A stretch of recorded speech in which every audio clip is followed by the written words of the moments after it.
kecenderungan daya tolak itu tinggi. Iya kan?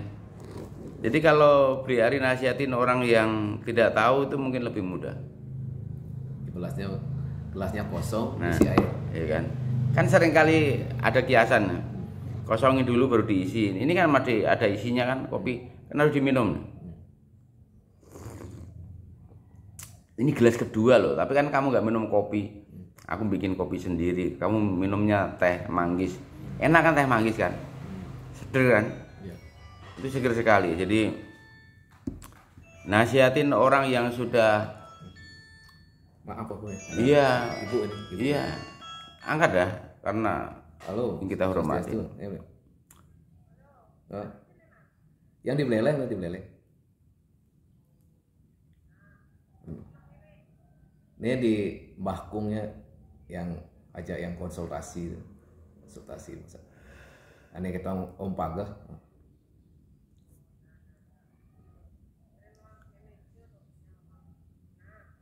Nah, ya.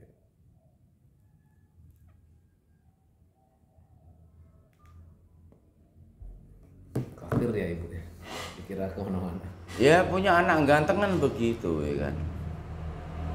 Punya anak ganteng, insinyur, ini nempel kemana kan gitu ya. Kalau pikiran awam terhadap dirimu, kamu ini kan gampang nempel di mana-mana. Udah punya jabatan, punya kedudukan, punya titel ya kan. Pergaulannya luas, siapa sih nggak khawatir dengan dirimu? Kamu seorang sarjana, oke?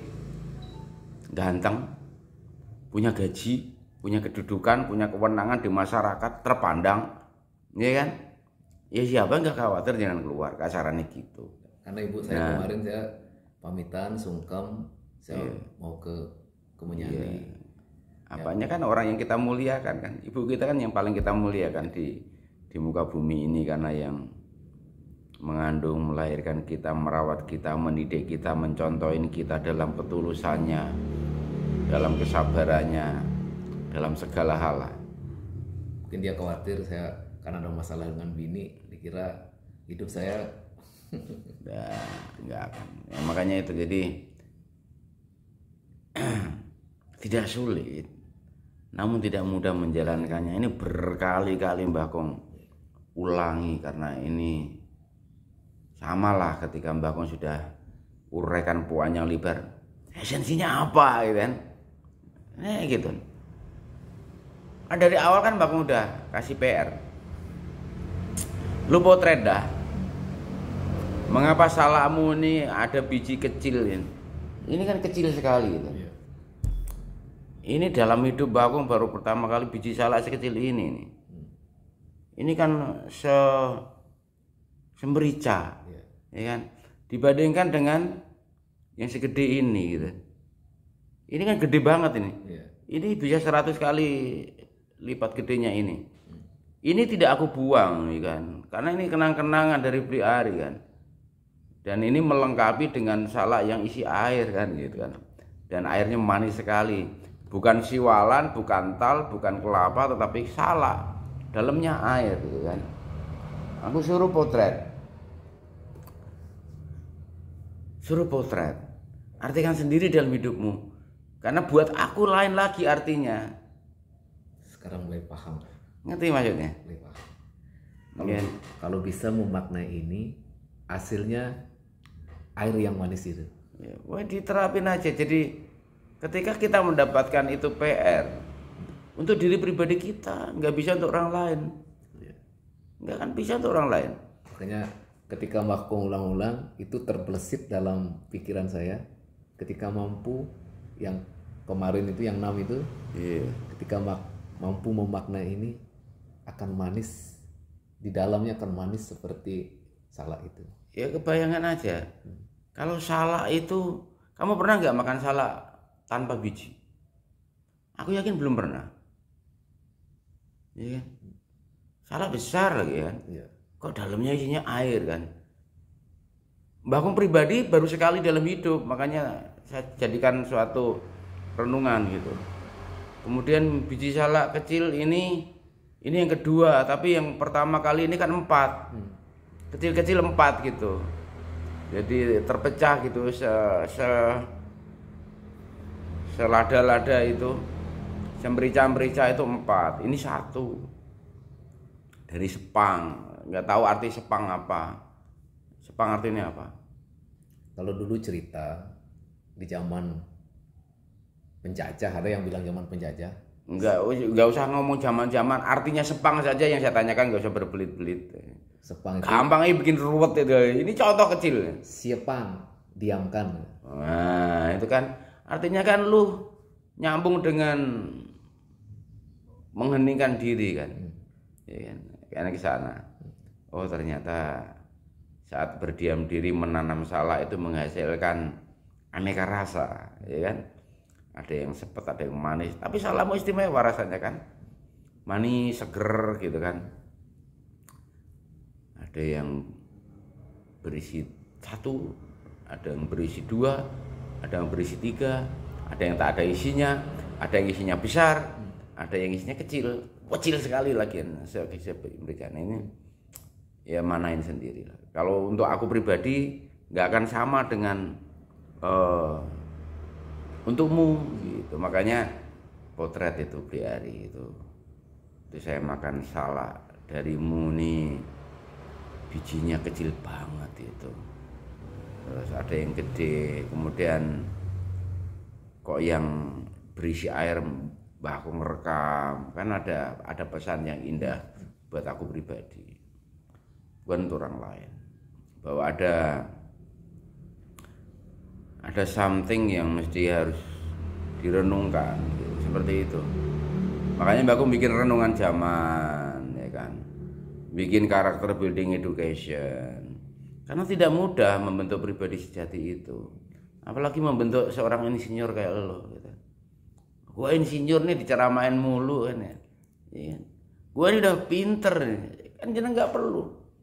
Ibarat bambu itu jenengan udah menjadi pajangan yang indah, tinggal moles, artinya tinggal nyelupin di clear atau di pernes atau di plitur. Di plitur itu mungkin nggak mau jenengan, masih digosok-gosok ya, disemprot aja sudah nggak mau lagi, direndam apalagi mungkin nggak mau lagi. Nggak tahu deh, cara lu sendiri yang bikin. Gua bisa bikin mengkilat tanpa lu semprot, tanpa lu amplas, tanpa lu rendam, ya kan, misalnya seperti itu. Jadi ya aku sudah begini kayak gitu. Jadi bukan Mbah Kung mendahului atau sangat enggak. Memang kalau namanya wadah itu ukurannya cangkir, Mbah Kung isi seember juga tumpah. Kamu itu seember, tak tuangin dream, tumpah juga. Yang tertampung seember doang. Jadi kalau Mbak Kung memang suka sharing saja, bukan sok pinter enggak. Mbak Kung kan menyampaikan apa yang Mbak Kung lalui. Itulah yang bikin kekuatan, itulah yang bikin mencerahkan buat yang mau. Yang tidak mau tidak akan dapat apa-apa. Yaitu seperti bilang, saya akan menghargai dirimu sebagai seorang insinyur, bukan mencemooh. Lu seorang insinyur nggak butuh masukan-masukan banyak lagi, kecuali yang belum kamu tahu. Makanya aku tanya, kristal yang bisa bikin sakit paru-paru apa itu dari gunung, ya kan? Ya kan, makanya seperti itu kan. Kuarsa itu lembut sekali, tapi bisa merusak rongga pernapasan. Bukan hanya paru-paru, tapi rongga pernapasan itu saluran. Kebayang nggak? Itu yang debu yang lembut sekali, itu bisa disebut kristal kan itu. Debu kristal, debu kuarsa, mengandung butiran-butiran kaca kalau diolah. Yang modus gembel itu. Nah, kayak gitu. Ya, jadi mengisi sesuatu yang sudah penuh, apakah harus diisi? Apakah mungkin hanya ditiupin saja atau didinginkan saja? Kalau aku mikir, kalau minuman yang sudah penuh di gelas, nggak perlu kutiupin biar tidak bergerak, gua bekuin. Ya, dibekukan saja biar gak tumpah. Ya, butuh freezer dong. Sekarang lu menganggap gua freezer, bukan, kan gitu doang. Kalau menganggap freezer jenengan berarti menemukan sesuatu. Jenengan punya produk salju, punya produk es yang bisa untuk mendinginkan sekelilingnya toh. Ya. Makanya aku bilang, yang Mbak Kung sampaikan ke Bli Ari, saya orang akademisi ini tidak bisa ke semua orang loh. Yang bisi-bisi kayak kita begini aja baru nangkep. Dan itu belum tentu selaras. Pasti ada daya penolakan. Karena kita ini bukan orang goblok. Ini bahasa kasar, maaf. Aku sebetulnya nggak pengen ngomong bahasa kasar, enggak. Cuman ini contoh untuk kita berdua ya. Goblok apa itu saya enggak ini. Kalau untuk sehari-hari sih aku dulu hobi. Tapi untuk 5 tahun terakhir sudah enggak saya ngatain orang. Aku dulu hobi bercanda. Ah goblok loh gitu, itu hobi banget. Maksudnya tidak jelek tapi itu buruk gitu. Penangkapan orang buruk. Banyak yang sakit hati. Banyak yang sakit hati gue bilang goblok. Ini karena wah saya dikata-katain goblok sama Bang. Ngerti saya. Makanya aku nggak mau pakai lagi ketika ada orang saya nasihati dengan kata-kata itu. Saya sendiri juga konyol bilangin orang dengan kata-kata kasar kan nggak lucu ya gitu. Jadi sekarang coba bayangkan orang tuh makin vulgar dan verbal. Dapat dawuh aja langsung diomongkan. Bukannya dicatat menjadi serat. Bukan dikidungkan menjadi suatu senandung-senandung lagu. Kayak gitu. Itu tuh yang Mbak Kung maksudkan. Memang tidak sulit tetapi tidak mudah menjalankannya. Ini saya ulang berapa ratus kali. Bukan menyalahkan tapi memang itu renungan kita pribadi. Renungan kita pribadi. Tidak sulit tetapi kenapa ya tidak mudah menjalankannya gitu. Ini kan. Mbak Kung menguraikan panjang lebar ya, takon meneh gitu. Ini bayangkan. Ini karena kita sudah diwarna itu tadi. Kita sudah punya stok kenyolet yang bagus. Kasarannya gini nih, ini kalau jangan tersinggung ya. Saya bilang gini, Mbah gua ini bukan orang goblok Mbah. Gua ini insinyur Mbah. Orang usah mbok nasihatin banyak-banyak. Mbah Kung diem saja deh gitu. Tapi kita kan perlu dialog kan ngopi bareng. Tapi kadang-kadang tos.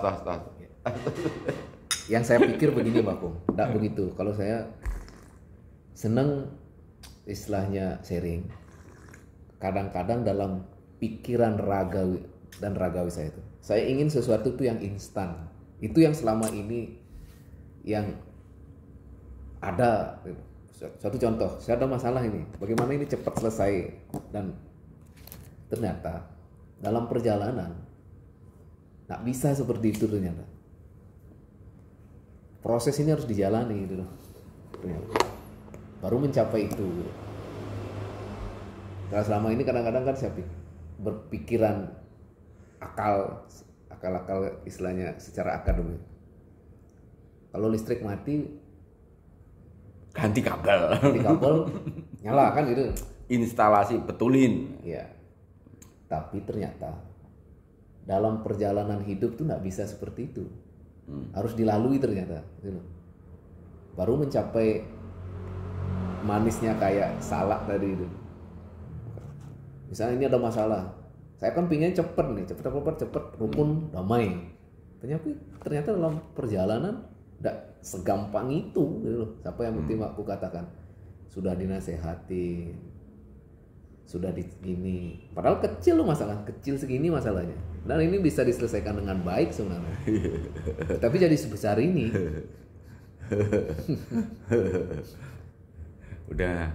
udah dikasih prepare padahal ya kan? Iya. Oh ternyata memang ini memang harus begitu mungkin alurnya gitu. Sehingga dalam menjalani alur itu yang saya rasakan sekarang ini, oh saya dibentuk karakter saya ini. Yang dulu karakter keras, bagaimana lu? Sampean keras? Keras. Oh, metal ya? Kayak biji salak.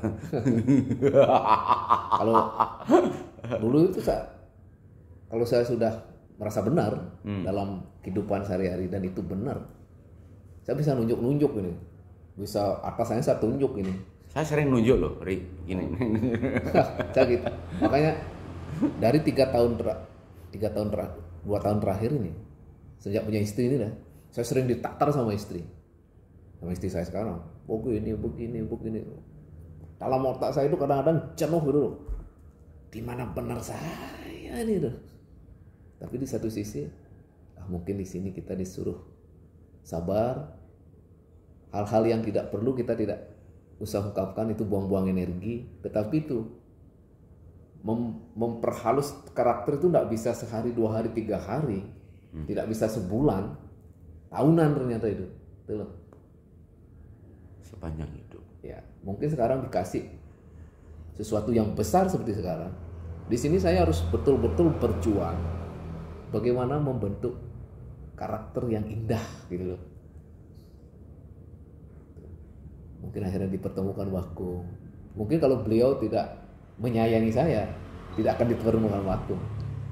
Mungkin dipertemukan yang sesat-sesat itu. Minum, nyewe. Kenapa kok beliau itu ini saya ngasih kesini. Makanya saya itu tetap yang ngasih petunjuk itu saya pasti keburu. Tapi kalau sudah rasanya tidak seperti itu, tidak masuk akal, tidak indah, pasti saya tinggalin. Makanya mungkin pada saat ini harus berusaha mencari jati diri, mengenali jati diri. Tidak sulit, tapi tidak mudah. Itu tadi kan, Hari udah kasih tahu spirit directing, basicnya. Kan udah diuraikan panjang lebar, dari awal ketemu sampai detik ini diulang-ulang, ya kan. Tapi kan nggak nyangkut, ya kan? Karena jidatnya udah penuh insinyur, gitu. Teknis, mungkin jenengan kecenderungan sipil juga kenceng ya. Jangan sipil apa arsitek? Elektro apalagi kan rumit kan. Dengan ngomong elemen-elemen spare part elektro itu kan rumit sekali. Tidak sembarang orang yang mampu melihat dengan jeli loh. Kalau spare part ini disambungkan keliru aja nggak bunyi kan, nggak connect kayak gitu. Orang kayak Mbah Kong aja nyambung minus sama plus aja masih harus pakai tes pen kan, kasarannya gitu. Tidak secanggih insinyur yang berani megang kabel kan. Anak-anak insinyur berani megang kabel positif. Yang penting dia pakai. Nah, bukan, yang penting rapat megangnya. Dan isolasinya. Nah, begitu dipegang rapat ini, tangan kita ini bisa nyetrum nih. Ya. Tanpa kita kesetrum kan gitu. Ini ilmunya kan ke sana. Tapi kan orang kayak aku nggak akan berani. Iya kan? Ini langsung dari instalasi loh. Dipegang plak gitu kan. Nah, ini kayu bisa kebakar. Kalau kita kan nggak berani, kalau aku nggak berani resiko lah, ngerti rahasianya. Baru megang ragu-ragu udah kesetrum lah, kan harus cep gitu. Jadi menyatu dia, sehingga alirannya ini juga menyatu dalam seluruh tubuh kita. Jadi kita bisa salurkan. Kalau ragu-ragu kita udah kesetrum, kan ada ilmunya. Jadi itu milik orang-orang teknik lah. Bagong hanya berani melihat. Nanti mempelajarinya ya harus pakai penghantar kan, harus ada konduktornya, ada lain-lain untuk pengamannya gitu kan. Kita nggak bisa langsungan begitu, kecuali kita pengen atraksi sulap-sulapan nih silahkan ya. Bagong nggak berani lah ngikutin orang-orang jago teknik atau elektrik. Bikin radio, Bagong mungkin bisa niru, tapi kan bukan ilmu saya. Tinggal ngikutin instruksional, tapi kali banyak keliru kan kalau nggak praktis. Jalan. Nah demikian pula ketika Mbak Kong menyampaikan kepadamu, beli ari untuk dasarnya, sadarilah ini napasmu nih. Kalau kamu ingin memiliki daya hidup yang bagus, daya spirit yang intens, ya sambunglah dengan sang pemberi napas ini. Caranya bagaimana? Terapkan pernapasan panjang, ya kan? Yang kembang kembis perut, jangan ditahan. Kalau ditahan itu beda. For application-nya udah lain. Jadi jangan disamakan. Untuk nyanyi lain lagi, untuk silat beda lagi, untuk yoga beda lagi. Jadi ini sangat sedikit yang menjalankannya. Tidak sulit, namun tidak menjalankannya. Karena apa? Belum lalu itu tadi. Berkali-kali Mbak untuk menulis lalui, maka tahu dan tulus hidup. Berkali-kali saya senandungkan dengan senandung leluhur gitu. Ngilmu iku kelakone kanthi laku. Ilmu itu kita dapatkan kalau kita jalanin. Lekase lawan kas, harus diterapkan dan dipraktekkan secepat mungkin, secermat mungkin, setepat mungkin, sebijak mungkin agar tidak keliru. Kalau keliru biar bisa segera dibetulin, kan gitu. Kalau kita itu keladuk duko atau kita itu terlalu mendahului yang tidak paham, akhirnya itu keliru tadi. Nah, orang-orang kayak kita ini yang punya dimensi akademik, daya tolaknya tinggi kalau memang kita sudah tahu. Tapi yang paling parah itu ketika tidak tahu, yang merasa tahu itu yang paling parah, ya kan? Jadi kalau merasa tahu akhirnya keliru. Kalau aku bikin radio mending tak serahkan ke lo. Nyambung kabel lah, serahkan kamu aja. Aku bisa, tetapi kan nano ya kan, kayak mencari-cari aja gitu. Jadi lebih baik diserahkan ke ahlinya. Yang demikian pula dengan kehidupan rohani ini, kuncinya kan mudah. Itu ada lakban kan, berkali-kali kan. Itu selalu siapkan untuk memudahkan itu. Kamu menyelam berapa detik sih bisa kuat? Kasaran gitu. Selama-lamanya orang paling 1 menit udah top itu. Hanya rahasia hidup kita itu kan di nafas kita. Saat hidung dan mulut kita itu tertutup, selesai. Saat kita kehabisan oksigen, harus pasang selang. Ke sana sebetulnya. Jadi sebetulnya tidak sulit, tapi jarang yang mau mempraktekkan, nggak mau ngelakoni itu tadi. Jadi ya untuk tahu ya harus dilalui.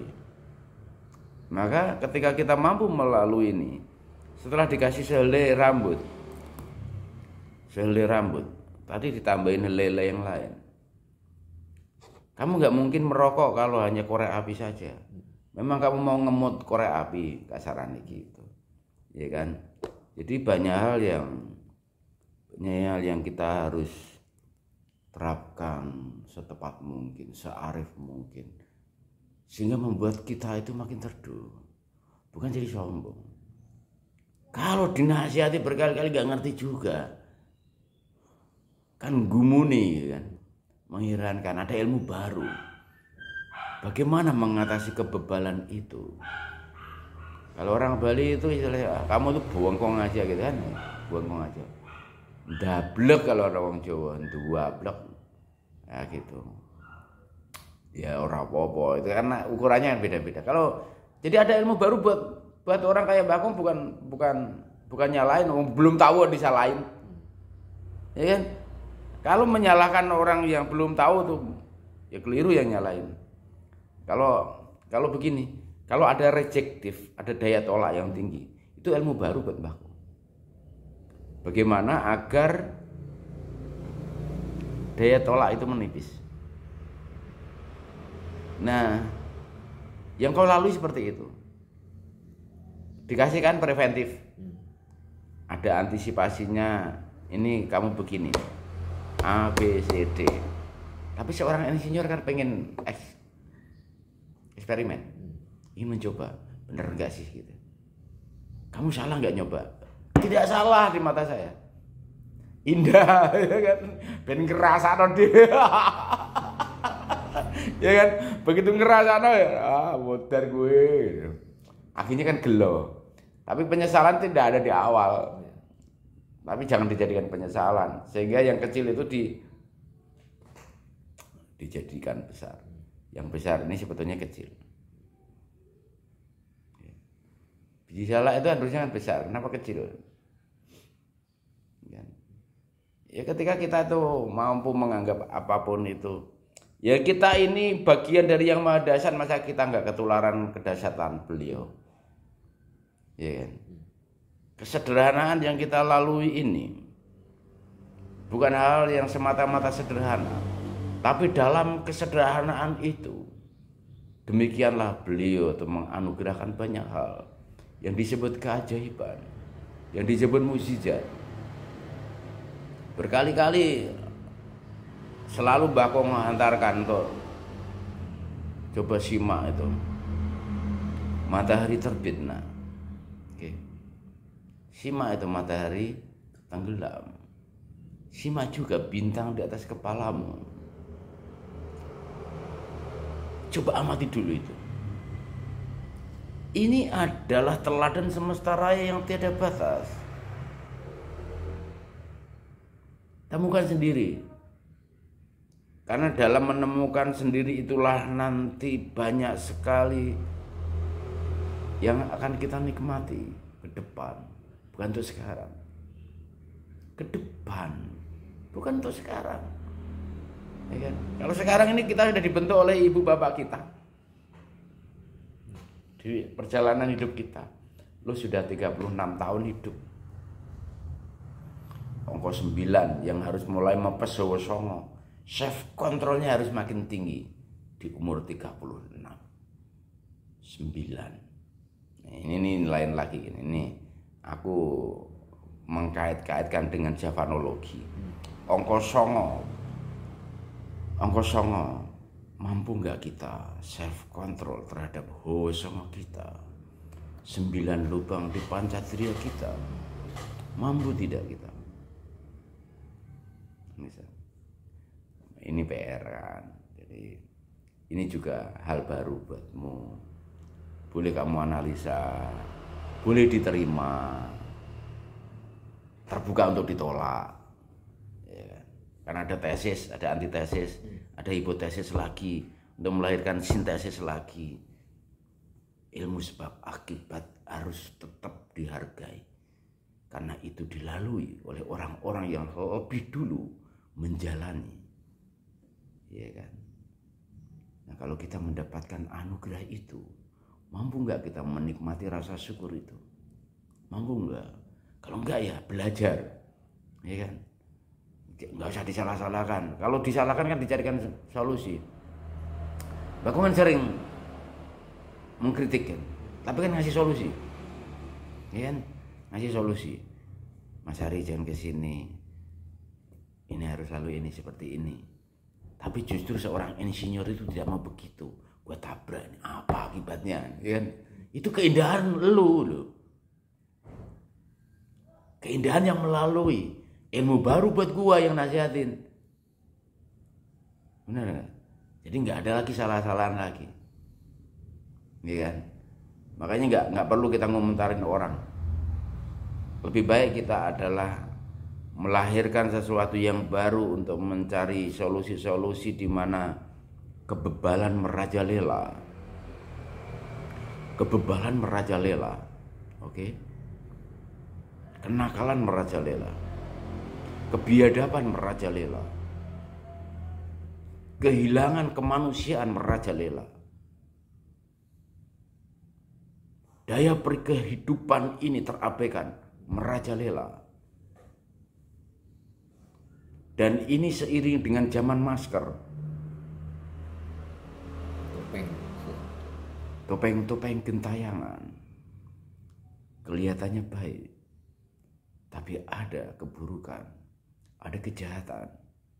Dilakukan pada orang-orang yang mencintai. Saat engkau makin mencintai, saat engkau makin mengasihi, dirimu makin dimusuhi. Apakah engkau takut? Apakah engkau heran? Jangan. Bersyukur saja. Karena engkau ditambahkan ilmu baru. Bagaimana mencintai dan mengasihi itu tidak cukup. Karena engkau dituntut memberi. Kamu dituntut untuk mengorbankan yang baru lagi. Jadi tidak ada yang keliru dalam hidup. Tidak cukup segelas ini, nak. Kamu butuh samudera. Kenapa engkau butuh samudera, nak? Lautan itu untuk selimut bumi. Kalau tanpa selimut bumi itu, tanpa air, maka panas magma dan lava yang ada di inti bumi ini tidak mungkin kehidupan ini ada. Semua terbakar, semua luluh, semua meleleh dalam kepanasan itu. Dengan titik panas yang melelehkan, yang mencairkan. Maka ada samudera, ada lautan sebagai selimut bumi, sebagai pendingin bumi.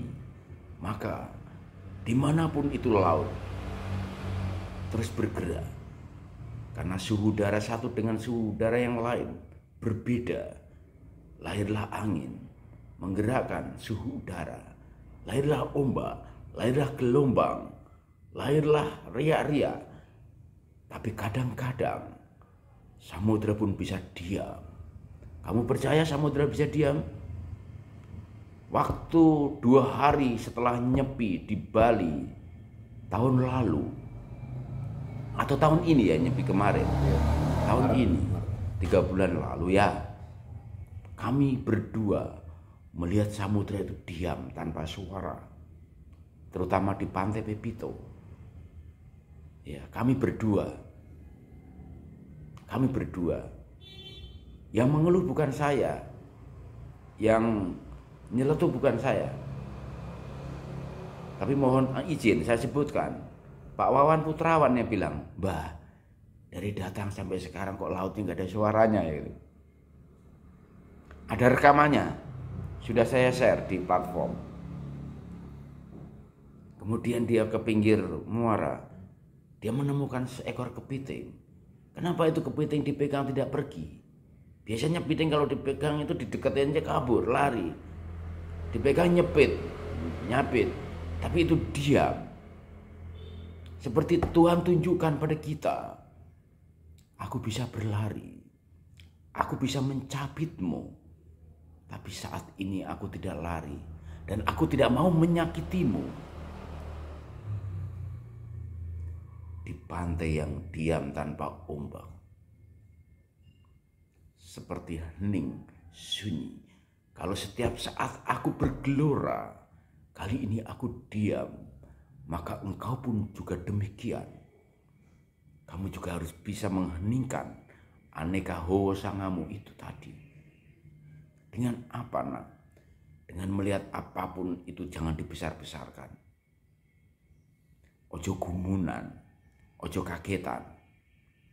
Bagaimana agar tidak gumunan dan tidak kagetan? Manfaatkan siksen kita, indera keenam kita. Sudah dianugerahkan padamu setangkai bunga berhelai 6. Satria di situ. Ya, banyak hal. Jadi sekecil apapun beliau bicara. Ini kategorinya adalah anugerah. Mukjizat, keajaiban beliau. Ya boleh ditolak memang, hidup itu ada tesis, ada antitesis, lahir hipotesis untuk mendapatkan sintesis lagi. Terus itulah kehidupan. Agar engkau tahu kesucian dan kemuliaan beliau. Saat mengadakan apapun itu adalah dengan kesucian dan kemuliaan beliau. Maka disimbolkan dengan putih dan kuning itu. Dan hari ini hari galungan, engkau dimenangkan dari aneka kala, dimenangkan dari aneka budo di dalam dirimu yang lupa, salah, iri, murka, sehingga engkau menjadi seorang yang penuh dharma. Kalau kita hidup penuh dharma, maka kita dimenangkan dan dapat anugerah kuningan, dimuliakan. Kalau engkau menjaga kesucian dan kemuliaan hidup, nak, engkau berhak mendapatkan kemuliaan. mendapatkan penghargaan, mendapatkan apresiasi. Itulah makna ritual dan seremonial Kuningan Galungan. Maka setelah kita itu dalam Dharma dimenangkan, menjelang Kuningan itu kita mengarak, membuat rame-rame, menggotong rame-rame, membakar rame-rame, ogoh-ogoh, agar segala aneka keburukan di dalam hidup kita dimusnahkan. Tapi ada fenomena menarik. Sekarang ogoh-ogoh itu jadi pajangan. Engkau bangga dengan keburukan. Engkau bangga dengan ketidakbaikan. Ini pesan kehidupan. Tidak salah, tapi itulah proses of life. Bahwa sekarang kita lost humanity. Sila pertama kita pelihara, sila kedua terabaikan, sila ketiga terlupakan, sila keempat terbuang, apalagi kelima, sila kelima termusnahkan. Kurang indah kita hidup di bumi surgawi ini, tinggal menikmati dan mensyukuri, tapi kita penuh dengan caci maki. Jangan kita, yang lain silakan, tapi mari kita yang setitik kecil ini biarlah tetap ada, walaupun sebutir kristal kuarsa.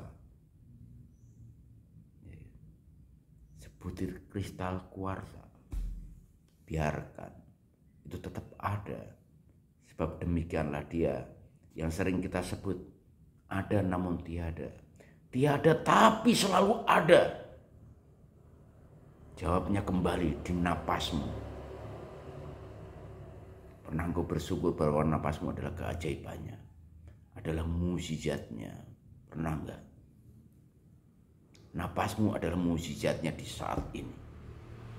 Di saat kita ada, di saat kehidupan ini ada, napas kita adalah mukjizatnya yang terpelihara hingga detik ini.